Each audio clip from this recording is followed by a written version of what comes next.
Are product defects destroying your output because of poor hydraulic pressure control? Or are you bleeding money through massive energy waste? Today, we are mastering the exact science of adjusting your system pressure. We're going to break down exactly how to align three critical values: working pressure, line pressure, and pump pressure. And stick around until the very end, because we are dropping elite engineering solutions for the dreaded issue of pressure spikes. First, what exactly is working pressure? Every hydraulic circuit has a specific operational target. The precise force required to execute that job flawlessly is your working pressure.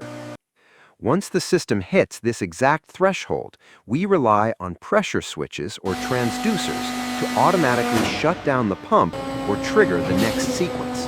But here is the golden rule for configuration.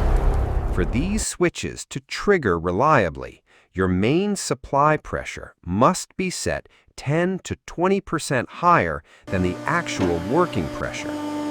In compact systems, this higher setting is simply called your pump pressure.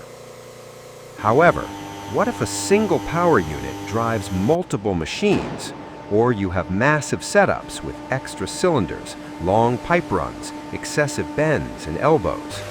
This introduces line pressure.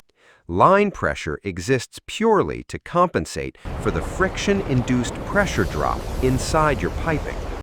In these heavy-duty networks, your actual pump pressure must be set another 10 to 20% above the line pressure.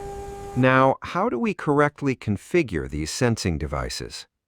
With manual pressure switches, turning the physical adjustment screws allows you to lock in the cutoff value, known as the set point, and the re-engagement range, known as the differential. With pressure transducers, the pressure is converted into an analog signal fed directly to a PLC. This allows you to use programming for surgically accurate control over your exact pressure limits and time delays. Listen closely to this. If your pressure is programmed to cut off at 1500 psi and restart at 1200 psi, your differential is exactly 300 psi. If this gap is set incorrectly, your system will suffer from brutal short cycling. Your system temperature will skyrocket and your pump will be completely destroyed. Now, let's address a major issue most of you face: pressure spikes. Why does pressure violently surge out of control? It happens in the exact moment a valve closes. The sheer momentum of the fluid flow forces the pressure to instantly overshoot your target. It all comes down to fundamental physics. While filling a cylinder requires massive fluid volume measured in gallons, generating pure pressure requires only a microscopic amount of fluid.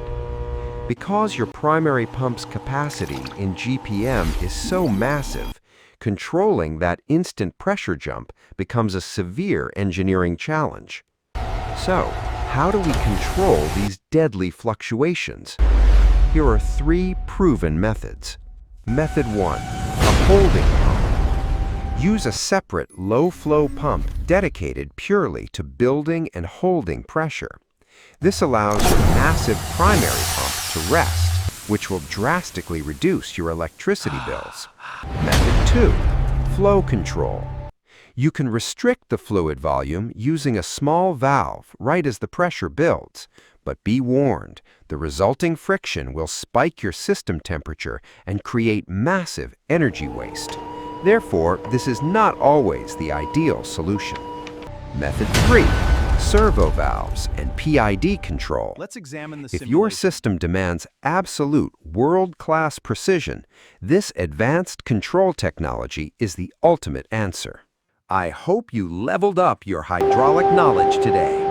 If this video brought you true engineering value, smash that like button and drop your questions in the comments below.